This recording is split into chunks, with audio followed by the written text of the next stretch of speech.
were worried about making a delicate I entrance up know, those you steps, see, it's so weren't you? easy to fall over and make a pratfall, as the Americans say. And I always think it's very important, if you're going to enter at all, to do it elegantly, don't you? I mean, your elegant set, you see. True. Makes me feel quite shabby. I was just thinking about your new book. Here it is, extracts from your personal diaries. Quite glowing reports of all sorts of people and events in it. Is it a question of what you've had to leave out of it rather than what you put in? Yes, the censors came into play because the publishers sent it to their solicitors, you know, and they read every line of it, and they cut out one passage which I thought was a delightful one. It was a rather bibulous minister at a Foreign Office reception and, intoxicated, and going up to a foreign guest and saying, "Lovely, you lovely creature in scarlet, dance with me." And the visitor turned and said, "I'm the apostolic delegate, and I think you're in no condition to dance with anyone." I thought it was marvellous. They wouldn't have it, because I actually mentioned the name, and they said, no, it could be considered libelous. So, you see, when you come to actually print things, you have to be very, very careful indeed. Am I allowed to mention the episode with Noël Coward? Which one was that? The first time you met him? Oh, the first time I met him. Oh, that was when he came into the dressing room. He came into the dressing room. I didn't know it was him. A voice simply said Noel, and I thought it was somebody in the company larking about, because the show had finished. And I was undressed, and I was on this sort of pole, which had warm water in it, because I believe in washing every part properly, you know, not doing it in a haphazard fashion, you see. And so I took no notice, and the door opened, and of course it was Coward, and I shot up, you see, and this pole of warm water was dispersed all over the room, and my dressing gown got soaked. And he said, what on earth are you doing? And I said, "Oh, well, you see, I had an operation, I have to be very careful." And he said, "My dear, I understand perfectly. It's piles." I've had the operation myself. I discussed it in my book, Present Indicative. Doubtless you've read it. I know all about the horrors involved. And I said, I never piles. And I said, no. I said, I had papilli, you see. A surgeon told me what you got is papilli. And Coward said, "Papilli? My dear, it's an island in the South Sea." And it turned out he was right, it is. I got it all wrong. These medical things you ought to be very, very careful about. Have you always kept a diary? I kept a diary since I was 14, yes. Actually, it had disastrous results at first because I didn't realize you should put it away carefully. I'd left it out, and I'd put in boring evenings spent with Mum and Dad, and my father found it and said, thank you, we're bores, are we? Providing a roof over your head, we're boring." And I said, "You're not supposed to read it." "Well, I did." He said, "If I'm reading more like that, you'll get a bloody good hiding." So after that, I was very careful. Some diaries actually have got a lock and key on the volume. Sort of a good idea. Although reading through the book, I mean, I'm fascinated to see that you enter down a lot of dialogue that you either overhear or dialogue that you've been involved with. Well, I have overheard, you know? yes, I have overheard some delightful stuff. I was with George Rose outside the BBC, and this woman in the bus queue was saying to the other woman, "And my dear, we were at her housewarming party, do you see, and I saw it lying there on the stairs for everyone to see." So Muriel found this napkin, and luckily I had some cotton wool in the handbag, and we wrapped it up, do you see, and put it back on the stairs, and for all I know, it's lying there to this day. And of course, when the bus came, she gone, and we never found out what she was. That's really delightful. And I was with Maggie Smith once at Baker Street Station, and the girl in front, a Madonna-like creature, very beautiful, the hair parted in the middle, Italian, said to this West Indian man in the booking office, she said, "Bosco de San Giovanni," and he said, "Sixpence." And when I got to him, I said, "Where's she going?" He said, "Bosco de San Giovanni, St. John's Wood." And I said, "Oh, yes, of course, San Giovanni, St. John, and Bosco Wood." I thought, how marvellous that you can actually translate as quick as that. And he said, "When you've been in this job as long as I have, you realise you've got to translate, you know, because London Transport's full of that." And I heard another man on a bus getting off, and the conductor had said, he'd called out, "Regent Street, Piccadilly, Shaftesbury Avenue." And this man coming down the stairs said, "Did you say Let's Be Avenue?" And the conductor said, "No, I didn't, but do you want to make something of it?" And he said, "No, not without Miss Strawberries," and got off. Completely illogical line. Not without Miss Strawberries. What on earth does it mean? But I put it down in my diary. I write everything down straight away. We're seeing you've been on holiday and looking extremely healthy. Yes, I Tenerife. add. Yes, I went to Tenerife, the Canary Islands. Have you kept the diary up to date while you were Yes, there? I put everything down about that too. In fact, there was an enchanting episode there because a lot of little children come up to me in hotels because they've seen me doing things like Will-o-the-Wisp and Jackanory, and they come up and say, do that voice, do that voice, do that, go on, do that voice, say something about something rubbish like that. So I'm with them a lot, you'll see. And one of these little boys I was talking to, his mother came out and told him off. She said, Darren, I told you, you should be in. You will have no cakes tonight. You will have no cake. You should have been in and washed and dressed for ready for the meal. And you have not got dressed. You are still in a swimming costume. And she was very angry. And then I saw him the next day and I said, your mother doesn't talk like you. He said, no. He said, no, she's from Hamburg. And I said, oh. Well, how is it then that your father is English and she's from Hamburg? He said, well, she came over, you see, in my dad's firm to do the typing, and then they started kissing.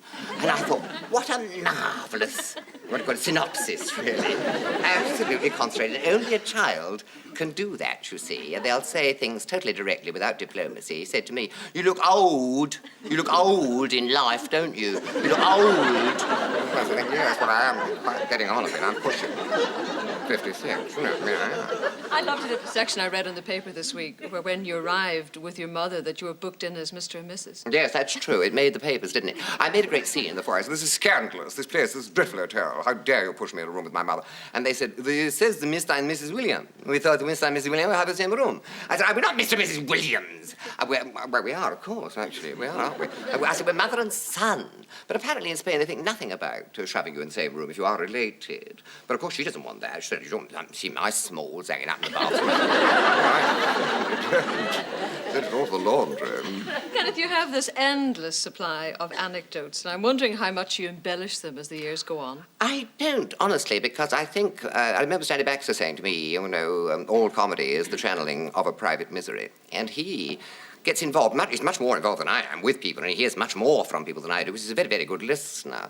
And he told me about a meeting, an extraordinary meeting he had with a very, very old man who was in this lobby of a sort of chemist shop, and this old man was ranting on about illness. He was waiting for prescriptions, and he said to Stanley, my first wife died, and all during the dying, I had to nurse her, hand and foot, waiting her hand and foot, and I swore after that I'd never marry again unless the woman was healthy. And then I met this, yes, then I met this woman, this other woman, and she said she'd like to marry me, and I said to her, are you robust? He said, well, the wicked cow, she said, yes. She went down on her knees and said, Fred, I am robust. He said, what happened? She was ill within 3 weeks. I was nursing her and all. And this rather callous dismissal of a whole series of marriages took place, and I thought that was delightful, but he actually has the capacity to stand and listen. I mean, if it was me approached by some old man saying, my wife, I'd say, oh, yes, well, thank you very much, I'm very busy, and move away quickly. But Stanley's always got that marvellous ability to get out of situations. I remember being with him once. He was driving an open car, and this man on the pavement looked at him, and he said, don't tell me. Don't tell me. Now, wait a minute. No. Don't tell me. No, don't tell me. And Stanley drove off and said, I won't. It was absolutely brilliant. The man was left in a haze of carbon monoxide or whatever it is, cars discharge. You mentioned Stanley, and of course you've worked with all the big names, let's face it, but I know that Maggie Smith is a particular favourite of yours. Why do you respect Maggie so much? Mags has a most wonderful capacity for involving both the two masks, I think, the two masks, you know, the two masks which are always represented in the Greek symbol of theatre is one mask is crying, and the other mask is laughing. And they are two sides of, in actual fact, the same coin. And here is a lady who can do both. Her Desdemona was remarkable in its tranquility, its serenity, and its tragic nature, whereas in The Private Miss Jean Brodie, she was actually, at times, terribly funny. And she combines these two elements with a miraculous ability to turn off one and the other at a moment's notice. And she also is quite riveting to play with. I worked with her in the review of the Bamber Gascoigne one first, Show My Letters, and then I worked with her again in the Schaffer plays, Private Ear and Public Eye. And I had to kneel in one scene where her marriage was on the rocks. I had to kneel and say, let me be the frog that turns into the prince. And she was facing the house. I had my back to the audience, but I was kneeling doing this, let me be the frog that turns into a prince and transforms your life. And I broke wind, and it was a most unfortunate moment. I'm talking about becoming a prince and all this stuff, you see. And she sat there, and she was facing the house. I wasn't. And she said, front rower, that... I said to her after, fancy drawing attention to it. Fancy drawing attention. She said, oh, it's best to air it. Don't try and cover it up. She said, don't be trying to cover it up. Which, in a way, does exemplify that kind of wonderful ability of hers to not care. She is vulnerable. A lot of people always ask about the Carry On films. I mean, they've obviously gone down as being a cult apart from anything else. Any chance of there being any other Carry On movies? I don't know. On your show, I've made a mess. On your show, don't you remember? You asked me about them. You said to me, are there going to be any more Carry Ons? And I said, well, the producer's very old, is tottering now to his doom. And the next day, I was at a party, and he came in and said, how dare you? How dare you? Am I tottering to my doom? Do I look as I said, no, you look fine. I'm only 68, and you go around saying, I'm near to the grave. We're planning the next Carry On. I've got a very good part for you, too. A surgeon, rather a nasty creature, rushes to the ward saying, I'll lock that off, and all this. I said, I see, well, I've no idea. He said, you'll be very careful what you say on that Gloria Hunniford show in future. And just check that people are well before you start writing them all off. But I remember the first one that really stuck out in my mind was Carry On Constable, and the cameraman said, when we were all policemen taking showers, and we had to come out of these showers and run because a policewoman erroneously had entered the wrong part of the precinct, you see. And it was Joni Sims, in actual fact, as a policewoman.